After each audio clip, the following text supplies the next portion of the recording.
Parte 8. 3. Jesus é o dono do lugar. Destruição e substituição de elementos religiosos em dominações territoriais cariocas. A partir de agora e para sempre. É terceiro comando puro.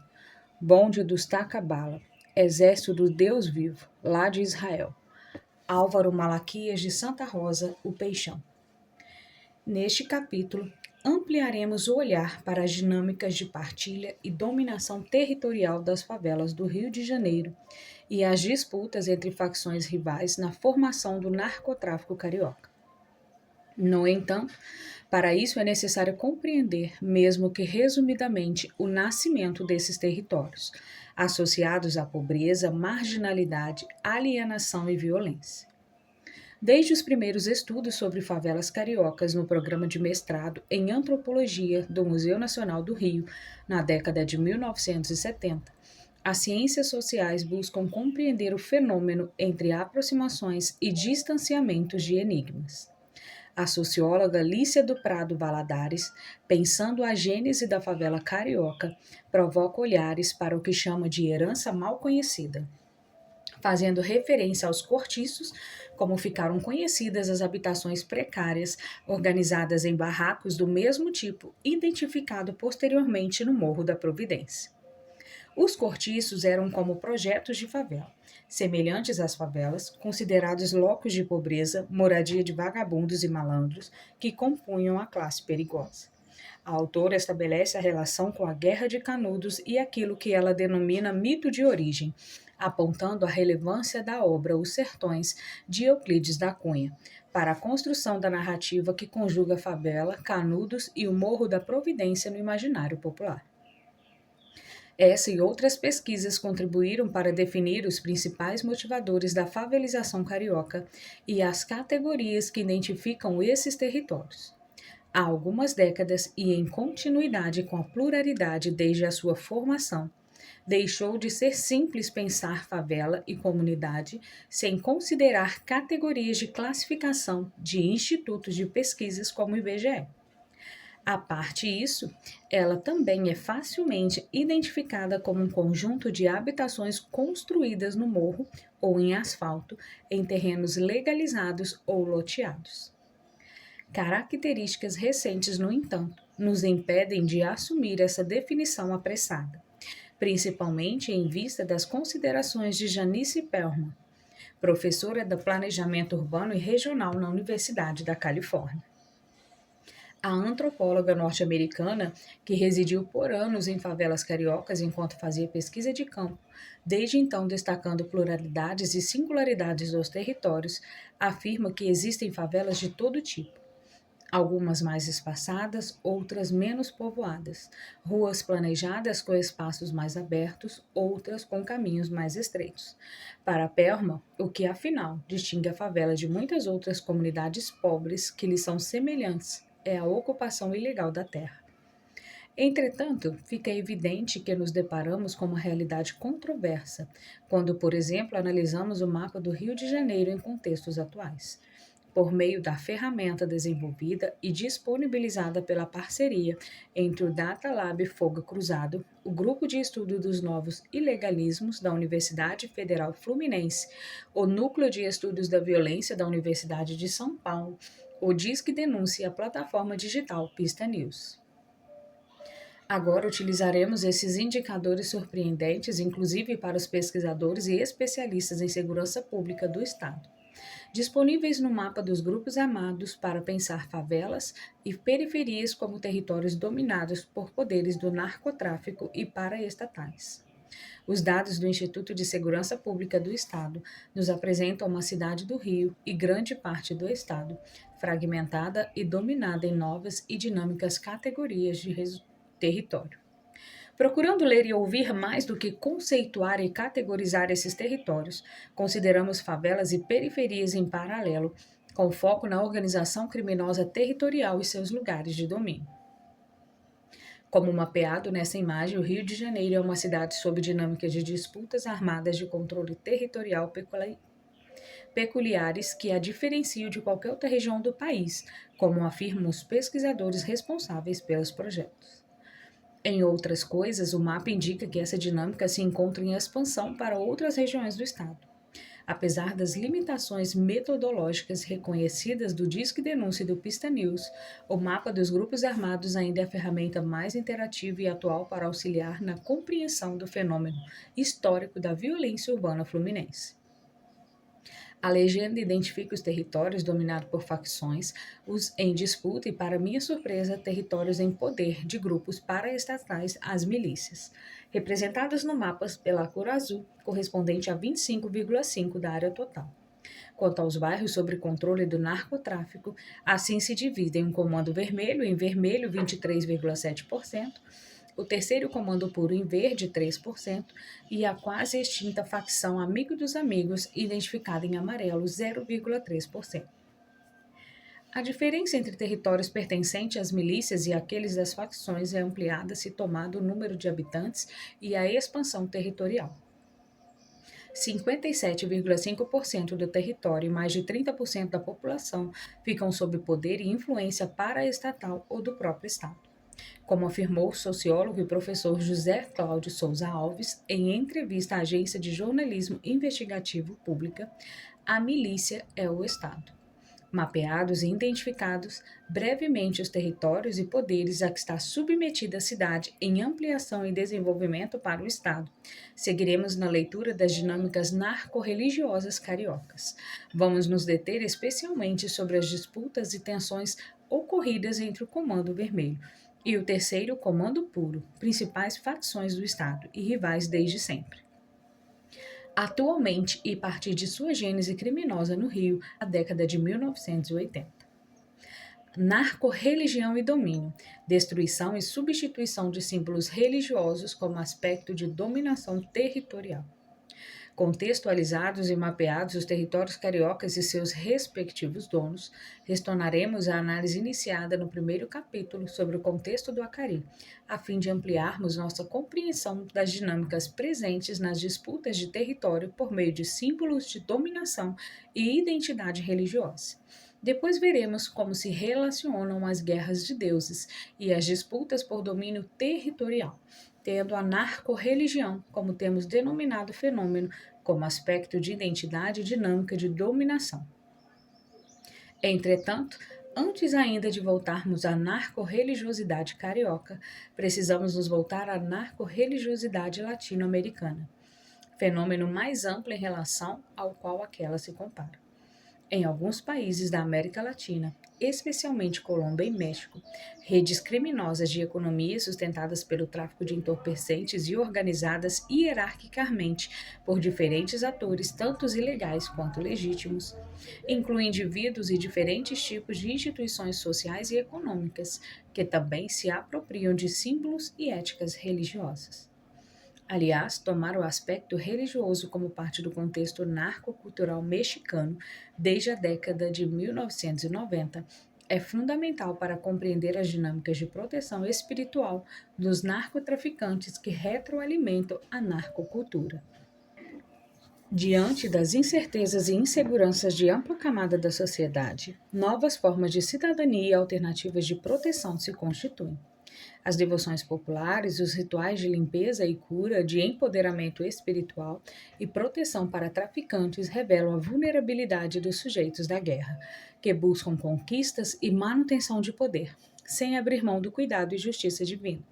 Reconhecendo a complexidade dessa dinâmica, José Carlos Aguiar a considera chave para compreender intimamente a cultura que distingue o narcotraficante. Em busca de proteção, justiça e emancipação social, a religião vernacular se constrói nas vivências marginais e clandestinas. A fragilidade das instituições sociais, governamentais e religiosas favorecem o fortalecimento de outras expressões a partir dos excluídos, que se veem representados em santos populares e não reconhecidos pela religião oficial do Estado, a Igreja Católica. As vítimas mortas da violência caem e se somam a cada dia em todo o México, mostrando a vulnerabilidade das instituições mexicanas diante da corrupção, da criminalidade e da impunidade. Por outro lado, os grupos religiosos mais conservadores, como o Opus Dei, uma certa hierarquia católica, e os cristãos veem na violência e no colapso das instituições uma presença demoníaca, uma vitória do mal sobre o bem. Por outro lado, a imagem de Satanás circula nos mercados e nas iberias de uma forma aberta nunca antes vista no México. O mal parece estar ganhando mais visibilidade no México. Em particular, as pessoas ligadas ao mundo da criminalidade fazem promessas e ofertas a Satanás para se proteger de seus inimigos e garantir o sucesso. As referências simbólicas do narcotráfico se inscrevem em contextos mais amplos, ordenando e dando sentido aos sistemas de morte e violência a que estão submetidos esses sujeitos. A narco-religiosidade se produz às margens, construindo e dando sentido para a vida, a partir da autorrepresentação em santos de devoção não oficiais, incluindo narco-santos. Jesus Malverde, que morava em Sinaloa, no México, e foi enforcado no início da década de 1990, tornou-se santo de devoção de traficante de droga, embora seus crimes fossem roubar e matar. Robin Hood popular, Folk é visto como protetor dos marginais, divindade que os abençoa e livra do poder do mal. De igual modo, Santa Muerte é venerada por sujeitos em posições inversas na estrutura social, criminosos e suas vítimas e também por policiais. É difícil imaginar qualquer imagem entre santos católicos ou populares que se aproximem da representação de Santa Muerte em divindade com poder no mundo dos mortos. Sob faces diversas, em sincretismo que incorpora o catolicismo, a santeria e tradições religiosas pré-hispânicas, Santa Muerte pode ser representada como um ser feminino, uma mulher voluptuosa, uma mãe, uma noiva ou um homem corpo glorificado em um guerreiro, com masculinidade vingativa e predatória. Logo, se identifica a narco-religiosidade favelada e periférica do Rio de Janeiro com as expressões narco-religiosas em contextos latino-americanos, ainda que não se possa perder de vista as diferenças. Todas nascem da experiência religiosa popular e dinâmica diante das violências e em territórios de pobreza. Compreendemos até aqui, com sua autorrepresentação, se apropria da religião oficial, construindo novos dizeres sobre Deus que nascem da experiência do sujeito religioso no contexto de guerra urbana em territórios pentecostalizados. São expressões religiosas desenvolvidas a partir de uma religião mais próxima da oficial, ou a religião do Estado. Esta é atualizada segundo cenários particulares. No caso, como vimos no primeiro capítulo, narco-religiosos em contextos de pentecostalização, com todo o dinamismo e flexibilidade culturais do pentecostalismo. De acordo com o texto narco-religioso latino-americano observado até então, a construção e a produção das subjetividades religiosas se constituem, assim como as do cariocas, às margens, mas não só.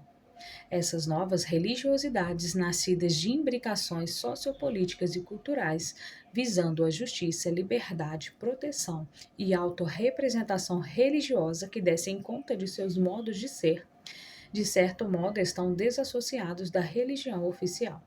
Trata-se, portanto, de um movimento marginal em construção de perspectivas autônomas do Estado, com matrizes religiosas próprias com certa média sincréticas e formadas por um panteão de divindades clandestinas, não reconhecidas pela Igreja como santos católicos. Diante das peculiaridades e complexidades do fenômeno, posto em ensaio de aproximações e distanciamento e desenvolvido brevemente neste livro, ressalto a urgência de novas investigações ampliarem a compreensão dos reflexos do narcotráfico na estrutura religiosa latino-americana e das experiências religiosas nas dinâmicas do tráfico. Desse modo, mostrarei materialmente as relações entre narcotráfico e religião, que, atravessando-se e retroalimentando-se, compõem a narco-religiosidade carioca. Guerra de Divindades. Podemos retomar as impressões e relatos iniciais de Marcos Alvito sobre o complexo em seu As Cores de Acari, recolhidos desde a década de 1990. Seus dados sobre a Guerra de Deuses têm sido poucos considerados nas análises do fenômeno. A narco-religiosidade favelada e periférica carioca se manifesta para além dos corpos. Não está apenas nas peles tatuadas e nas roupas, mas também nas paredes pichadas por moradores autorizados ou artistas contratados nas associações de moradores e nas entradas de territórios dominados.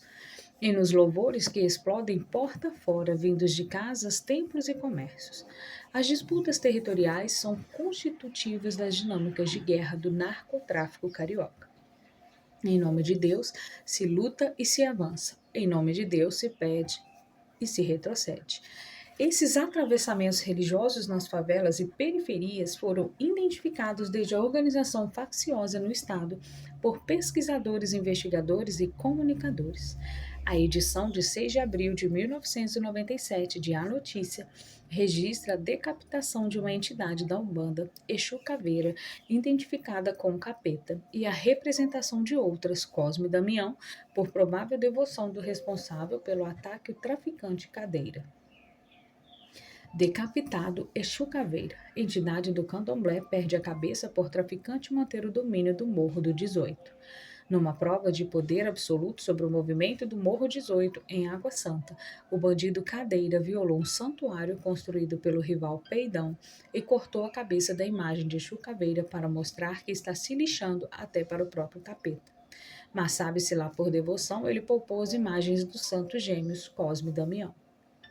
Isso ilustra que santos e entidades das religiões afro-brasileiras parecem participar das guerras do tráfico. O mesmo relato menciona que o território fora perdido, porque a liderança do morro havia deixado de colocar as contribuições no altar de Exu Caveira. E finaliza: a devoção a santos e entidades do candomblé passa de traficante para traficante e vem de longa data. Nas disputas e vinganças contra policiais militares ou do exército, as entidades ordenavam mortes e forneciam estratégias de guerra. Evangélicos jamais aparecem nas matérias como autores e sim como vítimas desses atos violentos, com o ciclo da associação entre tráfico, mal e religiões afro-brasileiras opostas àquela entre bem e evangélicos, culminando com a conversão de policiais em pastores, como exemplifica a notícia do Jornal do Povo de 12 de abril de 1998, destacada por Marcos Alvito. PMs viram pastores. Jesus Cristo vive nos batalhões da PM. Um número cada vez maior de policiais sonha levar a palavra de Deus e converter bandidos. A fé opera milagres. Uma Bíblia e um revólver 38. Essas são as principais armas que um número sempre maior de PMs utiliza para combater o crime organizado no Rio de Janeiro e na Baixada Fluminense. A secular associação entre religiões afro-brasileiras e violências facciosas é evidenciada pelos jornais populares, pelas etnografias reunidas neste livro, por diversas expressões artísticas e pelas ruas das favelas. As novas religiosidades dos anos 2000 atualizam sujeitos e suas divindades. Seguindo os anos de pentecostalização do Estado, especialmente nas periferias, o redirecionamento religioso ressignifica a guerra e o cotidiano. O dinamismo pentecostal alcança traficantes locais que atuavam como agentes de empoderamento das expressões religiosas católicas e afro-brasileiras, mas que agora empoderam o movimento evangélico que, por meio do tráfico, mas não só dele, se expande transformando os territórios conquistados do inimigo. A nova expressão de fé se apropria da gramática pentecostal, modifica acessórios e tatuagens e repinta a história e devoção dos locais públicos e privados, gravadas em muros, placas e outdoors em associações bem poucos convencionais. Mas não foram as mãos dos tráficos as únicas a potencializar a expansão do pentecostalismo nas favelas do complexo do Acari. Inicialmente, os elementos religiosos afro-brasileiros também foram destruídos e substituídos por policiais evangélicos em operação de responsabilidade da Secretaria de Segurança, cientes da dinâmica narco-religiosa carioca. Conhecedores da dinâmica de ocupação espacial do tráfico nas favelas, os policiais não ignoram a relevância de muros, portões, outdoors com instrumentos privilegiados para a comunicação de mensagens, para demarcar posicionamentos, organizar as atividades rotineiras da localidade, como coleta de lixo e etc., para homenagear os manos que morreram e para sugerir ou impor a partilha de crenças, valores, linguagens entre moradores e os donos da rua. Os policiais do 9º Batalhão da Polícia Militar do Rio de Janeiro foram os principais responsáveis pela destruição de símbolos religiosos afro-brasileiros, além de mensageiros na nova ordem das favelas, comunicada em linguagem compreendida coletivamente. No local onde funcionava a boca, por exemplo, inscreveram fim do tráfico, paz para a comunidade e assinaram o 9º Batalhão da Polícia Militar. A associação de moradores, representada nas imagens anteriores como a década de distância, ostenta na laje o santo de devoção do dono do morro. O líder comunitário não é qualquer um na favela, nem a associação em qualquer lugar. Há quem a veja como uma mini-prefeitura, como seu líder e subprefeito. Recentemente, moradores de favelas sob o domínio da mesma facção na Zona Norte afirmavam que a associação é como ponto de conexão Estado-tráfico-morador. Mudou a gestão, mudou o líder, por bem ou por mal. Em Acari, na ocasião da ocupação policial, a imagem de São Jorge é deposta e substituída pelo outdoor com a inscrição "Jesus é o Senhor deste lugar", frase que se repete em muitas outras demarcações. A destruição e a substituição de símbolos religiosos tinham por objetivo declarar com ataques a ordem que imperava nos seus limites, demonstrando pela utilização dos mesmos recursos antes usados pelos traficantes quem dominava a partir de então aquele lugar. O Estado, a polícia, Jesus. Para o avanço pentecostal pelo território, além da polícia militar, contribuiu também a polícia civil. Os agentes substituíram 2 altares erguidos em homenagem ao dono do morro após sua morte, o mesmo junto à estátua de Santa Anastácia, mostrada no primeiro capítulo, por pequenas estátuas de Jesus. Vital da Cunha afirma que os policiais evangélicos que tomaram a favela, no entanto, não permaneceram por muito tempo nos territórios. Os traficantes retornam, os policiais se vão e Jesus fica.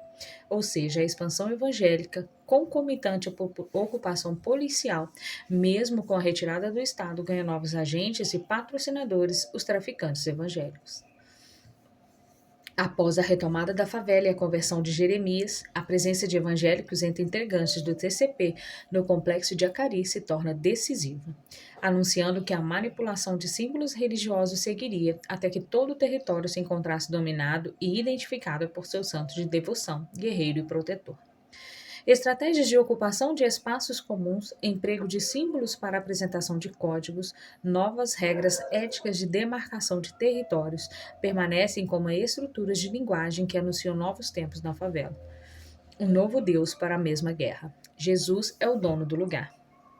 A fé ressignifica o crime ressignifica a fé.